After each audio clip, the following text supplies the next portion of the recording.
manera, ¿qué une y qué separa al Estado y a la Iglesia? La Iglesia se define como parte de la sociedad civil al integrarse en los principios del Estado de Derecho. De este modo, deja de ser aliada política del Estado, como era el caso en los tiempos de la alianza entre el altar y el trono. Así se ven realzadas sobre todo la autonomía e independencia que existe entre el Estado y la Iglesia. Pero si bien se puede separar el bien común político del espiritual, esto es solo hasta cierto punto, pues sigue habiendo algunos aspectos en común. Son justamente estos los que obligan a Estado e Iglesia a colaborar mutuamente.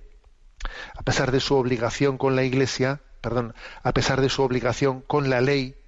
la Iglesia se reserva además el derecho de actuar como referente moral y de ejercer su crítica allá donde crea que se vulneran sus principios morales esenciales. Bueno, este punto, 224, lo que viene plantea de una manera sencilla los parámetros de la relación Iglesia-Estado. Es un tema complicado que en la historia de la Iglesia de la humanidad pues ha tenido realizaciones muy diferentes, ¿no? La relación Iglesia-Estado pues ha conllevado, a veces no, en esa especie de la teoría de la alianza entre el altar y el trono, la teoría de las dos espadas, la espada espiritual y la espada, o sea, ha habido muchas versiones en las que la historia ha ido demostrando que el llamado cesaropapismo, el cesaropapismo es un término que viene como a decir como los poderes espirituales y el civil, el poder civil y espiritual, al final se debían supuestamente de integrar, ¿no?, en una sola persona, pero cuando se integraban en una sola persona solía ser el emperador el que acababa teniendo todo el poder político y todo el poder religioso, ¿no? El cesaropapismo derivó, ¿no?, pues especialmente en Oriente, como el emperador, digamos, después de la caída del Imperio Romano Occidental, el Imperio Oriental duró más siglos, pues en Oriente el cesaropapismo pues derivó en que era el emperador el que tenía, ¿no?, el poder supremo sobre lo religioso y sobre lo político, hasta el punto incluso de ser el emperador el que convocaba los concilios, El cesaropapismo quizás en Occidente derivó de otra manera, en la que podía ser el Papa el que tuviese más influencia sobre el campo político, ¿no? Bueno, pero en cualquier caso, la historia va enseñándonos muchas cosas y desde los errores también cometidos aprendemos muchas cosas y la sana autonomía nos ha enseñado que esa palabra de Jesús, ¿no?, dad a Dios lo que es de Dios y al César lo que es del César, pues se deriva en una adecuada, conveniente autonomía entre la Iglesia y el Estado. Pero aunque exista esa autonomía, deba de existir esa autonomía, esa no injerencia, eso no quiere decir que no tenga que existir una colaboración,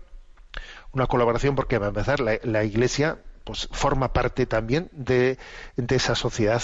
de esa sociedad civil, y por lo tanto tiene que estar integrada en un Estado de Derecho en el que se reconozca también la libertad religiosa, y además también dentro de esa autonomía de la Iglesia y del Estado tiene que existir la libertad en la que la Iglesia, al tiempo que el Estado regula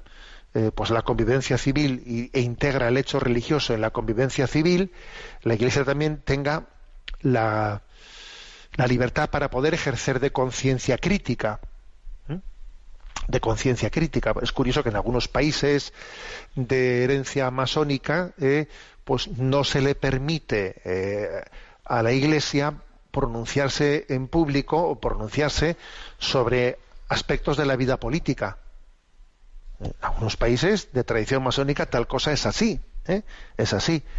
En nuestro país en teoría no se prohíbe, pero en la práctica vamos hacia ello. Vamos hacia ello, porque si la Iglesia critica pues determinada ley, determinada tal, pues se lanzan inmediatamente, ¿no? Pues